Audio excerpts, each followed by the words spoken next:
इस साल को खत्म होने में महज कुछ ही दिन बाकी हैं। 2024 में उच्चतम न्यायालय की तरफ से कौन कौन से अहम फैसले लिए गए, इसका पूरा लेखा जोखा तैयार है।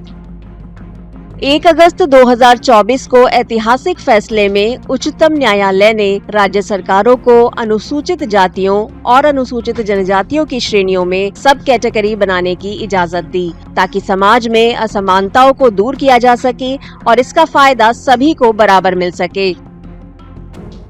पूर्व मुख्य न्यायाधीश DY चंद्रचूड़ ने भेदभाव को दूर करने पर जोर दिया।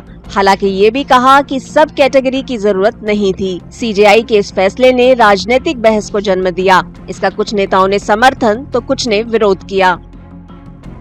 बाबा साहब ने जो संविधान बनाया उसमें क्रीमी लेयर की कोई बात नहीं है। हम बाबा साहब के संविधान को ही मानेंगे और बाबा साहब ने संविधान में जो अनुसूचित जातियां और जनजातियों का आरक्षण किया है वो ही हम आरक्षण की व्यवस्था जारी रखें। उनकी टिप्पणी थी तो उसको वो भ्रम फैला रहे हैं कि क्रीमी लेयर वाली बात जो है सुप्रीम कोर्ट ने कह दी है, सरकार कुछ नहीं कर रही है, ये भ्रम फैला रहे थे। तो डायरेक्शन में और ऑब्जर्वेशन में फर्क होता है,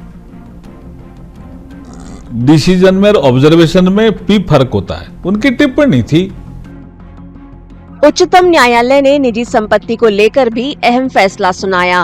ओनर्स एसोसिएशन बनाम महाराष्ट्र सरकार के मामले में उच्चतम न्यायालय ने कहा कि सरकार निजी संपत्तियों को सामुदायिक संसाधन के रूप में लेबल करके जब्त नहीं कर सकती। न्यायालय का ये ऐतिहासिक फैसला किसी भी व्यक्ति के संपत्ति के अधिकार को बनाए रखता है और राज्य की मनमानी कार्रवाई से बचाता है। उच्चतम न्यायालय के इस फैसले को पूरे देश में संपत्ति मालिकों की जीत करार दिया गया। यहाँ तक कि कोर्ट ने सरकारों के लिए निजी संपत्तियाँ अधिग्रहित करने के लिए सख्त शर्तें रखी। 39B and C said that the ownership and control of the material resources of the community are so distributed as best to subserve the common good. So I may have some wealth, you may have some wealth, but that is your personal wealth. There can be times where that wealth may need to be accessed or redistributed to better serve society. In times of war, for instance, it may be that everybody will have to contribute. So the state, if Parliament were to bring out a law, its validity would possibly be protected by reference to the directive principles of state policy. धार्मिक और भाषाई अल्पसंख्यकों से जुड़े मामले में उच्चतम न्यायालय ने अल्पसंख्यक शैक्षणिक संस्थानों को बड़ी राहत दी। कोर्ट ने अपने फैसले में कहा कि किसी शैक्षणिक संस्थान की अल्पसंख्यक स्थिति कानून स्थापना की तारीख या संस्थान के प्रशासन में मौजूद गैर अल्पसंख्यक व्यक्तियों से प्रभावित नहीं होती है। न्यायालय ने साफ कहा कि अल्पसंख्यक संस्थान के रूप में दर्जा हासिल करने के लिए इसे सिर्फ अल्पसंख्यक समुदाय की ओर से ही स्थापित किया जाना चाहिए, जरूरी नहीं कि उस समुदाय के सदस्यों की तरफ से चलाया जाए। उच्चतम न्यायालय के इस फैसले ने साफ कर दिया कि अल्पसंख्यक संस्थान अपनी स्थिति बनाए रख सकते हैं, भले ही उन्हें गैर अल्पसंख्यक सदस्य चला रहे हों। न्यायालय ने अपने फैसले में संविधान के अनुच्छेद 30 के तहत धार्मिक और भाषाई अल्पसंख्यकों के अधिकारों की रक्षा करने पर जोर दिया। Nothing could have been better than this for Aligarh Muslim University and for thousands of minority institutions in the country. We must remember that minority institutions are not just of the religious minorities. You have hundreds of linguistic minority institutions of Hindus. I have been writing that Hindus are also religious minority in some union territories and in some northeastern states.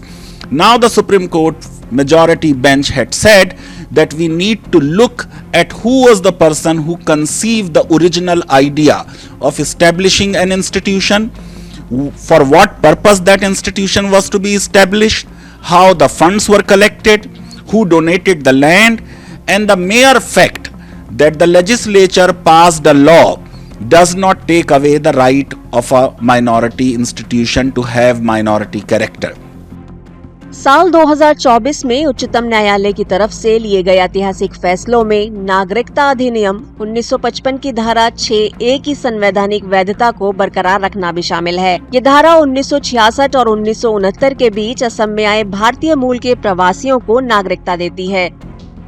उच्चतम न्यायालय का ये फैसला उन लोगों के लिए राहत है जो लंबे समय से असम के सांस्कृतिक ताने बाने का हिस्सा रहे हैं। ये उनके अधिकारों और सामाजिक स्थिरता को सुनिश्चित करता है।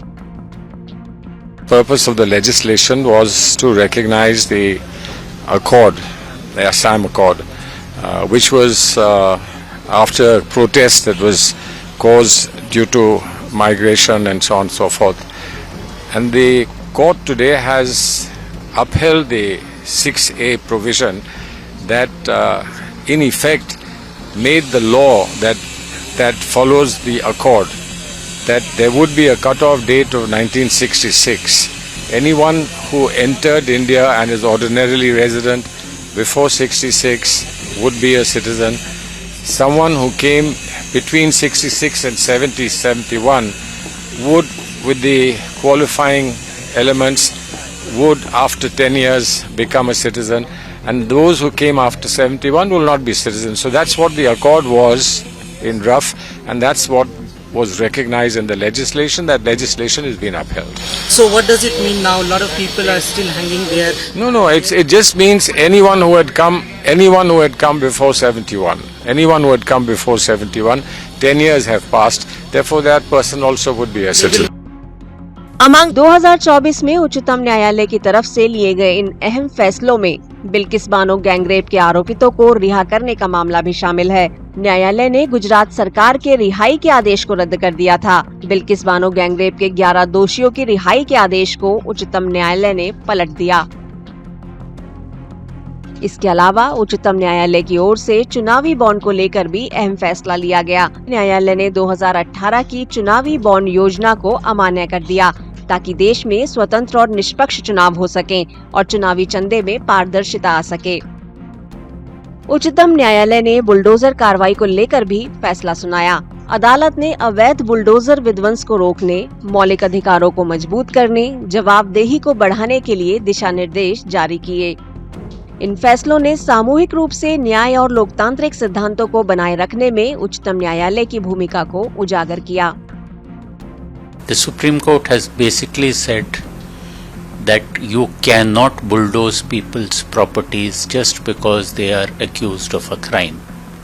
It has further laid down detailed directions as to how lawful demolitions are to be carried out.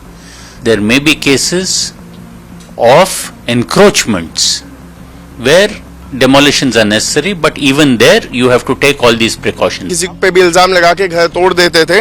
अब सुप्रीम कोर्ट ने दिशा निर्देश पास किया है कि आपको नोटिस देना पड़ेगा, कम से कम 15 दिन का वक्त देना पड़ेगा। जो कंपाउंडेबल है प्रॉपर्टी का पार्ट उसे कंपाउंड किया जाएगा और अधिकारियों पे एक जिम्मेदारी डाल दी गई कि अगर कोई अधिकारी गलती कर रहा है, कानून तोड़ रहा है इससे रिलेटेड, तो उनकी पर्सनल जिम्मेदारी होगी। अगर उन्होंने कोई प्रॉपर्टी डिमोलिश की है, इलीगली डिमोलिश की है, तो उसको रेस्टिट्यूट करने की। ये अपने आप में एक बहुत बड़ा प्रावधान बना दिया है कोर्ट ने। 2024 में न्यायपालिका में सबसे बड़ा बदलाव नवंबर में हुआ, जब भारत के मुख्य न्यायाधीश DY चंद्रचूड़ सेवानिवृत्त हो गए। उन्हें देश में हमेशा कुछ ऐतिहासिक फैसलों के लिए याद किया जाएगा।